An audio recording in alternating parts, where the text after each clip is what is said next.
नमस्कार, मैं रवि और आप देख रहे हैं बीबी न्यूज।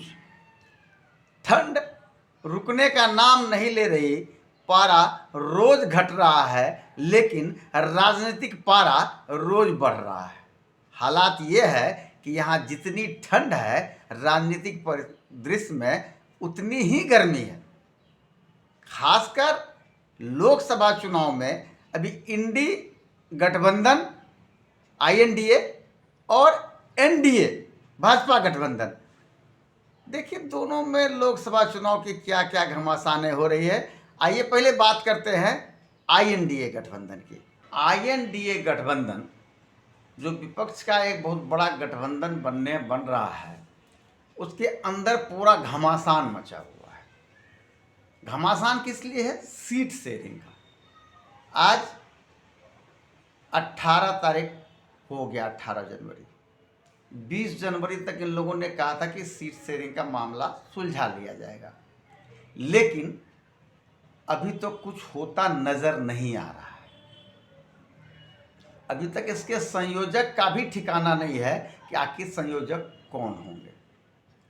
वैसे इसके अध्यक्ष खरगे साहब तो बन गए हैं, लेकिन संयोजक का पद आज भी रिक्त है।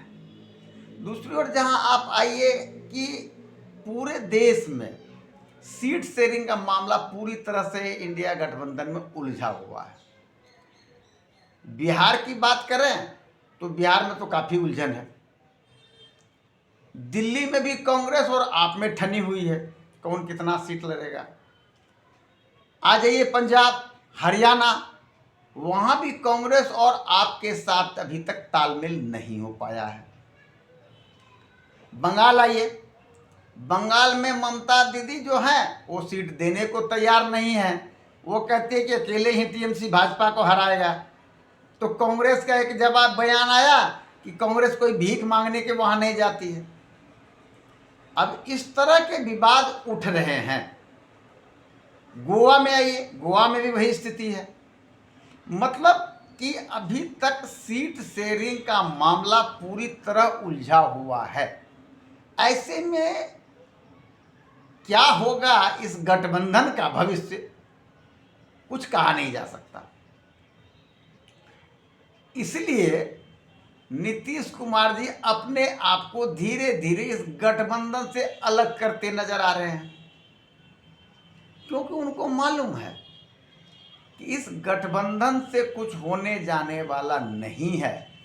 जदयू संयोजक बन जाते हैं तो हार का पूरा ठिकरा उन्हीं के सर पे फोड़ दिया जाएगा और उनकी रही सही राजनीति भी खत्म हो जाएगी। इसलिए वो अपने आप को इस गठबंधन से दूर कर रहे हैं। देखिए, एक बात तो तय है कि जो भी अब निर्णय होगा कि नीतीश जी क्या करेंगे, क्योंकि अभी जो वर्तमान राजनीतिक परिवेश है उस परिदृश्य में नीतीश कुमार हॉट केक बने हुए हैं। सबकी निगाहें नीतीश कुमार की ओर है कि आखिर ये करेंगे क्या, इनका क्या कहना है। इंडिया गठबंधन का नींव नीतीश कुमार जी ने रखा, लेकिन अब वही किनारा कर रहे हैं और उस पूरे को कांग्रेस ने हाईजेक कर लिया है। अब कांग्रेस की चलती है, इनकी चल नहीं रही है और उसका भविष्य भी नीतीश कुमार देखिए एक बात देखिए, नीतीश कुमार बहुत दूरदर्शी आदमी है और राजनीति की एक अच्छी पकड़ और अच्छी समझ रखते हैं। उनको मालूम है, वो समझ रहे हैं कि आगे क्या होना है, तो उस अनुसार ये अपनी बिसात बिछाते हैं।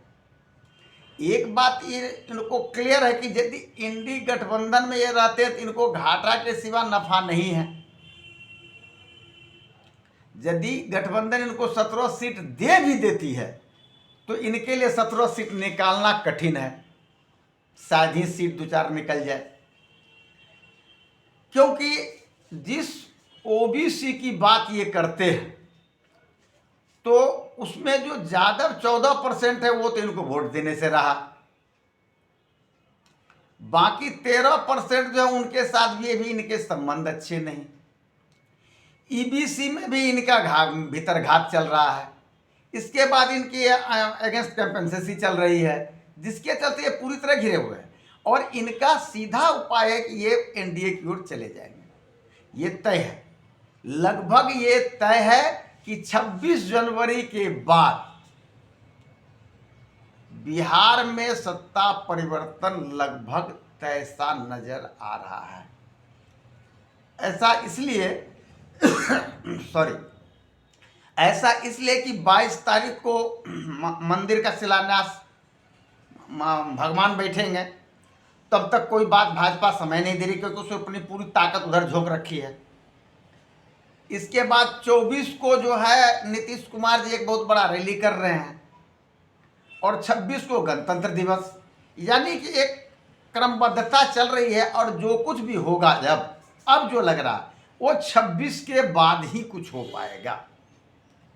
और ऐसा कयास लगाया जा रहा है कि ये निश्चित रूप से ये एनडीए में ही जाएंगे, क्योंकि वही उनकी उम्मीदें भी बन रही है। वही एक जगह है जहां ये अपने आप को सेफ भी महसूस कर सकते हैं। यदि आपने अभी तक हमारे चैनल को सब्सक्राइब नहीं किया है तो प्लीज़ कर लीजिए, ताकि खबर आपको तुरंत मिल सके और आप अपडेट रह सके कि आखिर बिहार की राजनीति में हो क्या रहा है। धन्यवाद।